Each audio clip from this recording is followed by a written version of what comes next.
محمد صلی اللہ علیہ وآلہ وسلم بن عبداللہ بن عبدالمطلب بن ہاشم بن عبد مناف بن قصی بن قیلاب بن مرہ بن قاب بن لعی بن غالب بن فخر بن مالک بن نظر بن قینانہ بن خزیمہ بن مدرکہ بن الیاس بن مزر بن نزار بن معاد بن عدنان۔ کچھ جنریشنز کے بعد اسماعیل علیہ السلام و بن ابراہیم علیہ السلام بن آزر یا تارخ بن نحور بن سروخ بن رعو بن فالغ بن ہود علیہ السلام بن شالخ بن ارفخشد بن سام بن نوح علیہ السلام بن لامک بن متوشالح بن ادریس علیہ السلام بن یارد بن محللئیل بن کنان بن انوش بن شیس و بن آدم علیہ السلام۔ دوستو یاد رہے کہ یہ صرف نبی صلی اللہ علیہ وآلہ وسلم کا شجرہ نسب نہیں بلکہ یہ نبی علیہ السلام کے علاوہ قرآن پاک میں موجود تمام 25 انبیاء کرام کا بھی شجرہ نسب ہے۔ اس چارٹ میں ہم نے یہاں پر سب سے پہلے حضرت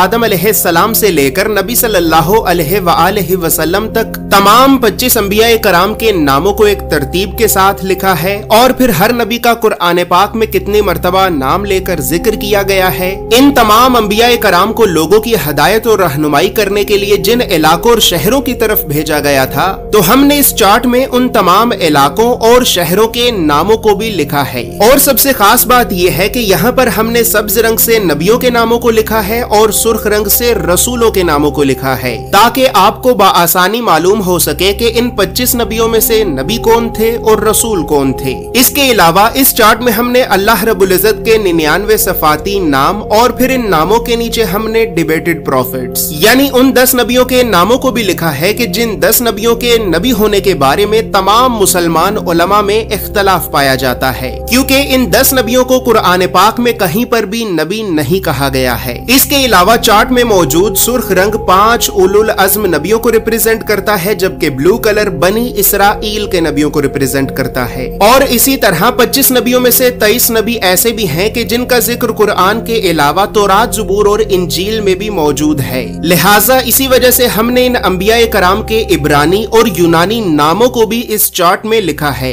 اس چارٹ میں موجود تمام معلومات اردو اور انگریزی دونوں زبانوں میں ہی موجود ہیں۔ اور دوستو اب یہاں پر یہ بات بھی یاد رہے کہ ہم نے 1000 سال پہلے لکھی گئی کئی مستند اسلامی کتابوں کا مطالعہ کر کے 1 سال کی ریسرچ اور محنت کے بعد اس چارٹ کو بنایا ہے، اور اس چارٹ کو ہم نے اس وجہ سے بنایا ہے کیونکہ بدقسمتی سے ہمارے بچوں کو اسکول سے یونیورسٹی تک اللہ کے نبیوں کی سیرت اور سنت کے بارے میں بتانا تو دور، یہ تعلیمی ادارے ہمارے بچوں کو کبھی بھی اللہ کے نبیوں کے نام تک نہیں بتاتے، اور اسی وجہ سے آج ہم اللہ کے نبیوں سے اس قدر دور ہو چکے ہیں کہ اب نہ ہی تو ہمیں اللہ کے نبیوں کے نام آتے ہیں اور نہ ہی ہماری اولاد کو۔ لہٰذا گھر کے ماحول کو اسلامی اور علمی اعتبار سے بہتر کرنے کے لیے اور بچوں میں بچپن سے ہی انبیاء کرام کے بارے میں جاننے کا اور تحقیق کرنے کا شوق پیدا کرنے کے لیے ہم نے اس چارٹ کو بنایا ہے۔ دوستو یاد رہے کہ فریم شامل نہیں ہے، یہ چارٹ آپ کو ایک محفوظ پیکیجنگ میں رول کر کے بھیجا جائے گا، اور اس چارٹ کے لیے ہم نے سب سے مہنگے، مضبوط اور پریمیم کوالٹی کے 260 گرام کے premium RC photo lustre paper کو استعمال کیا ہے،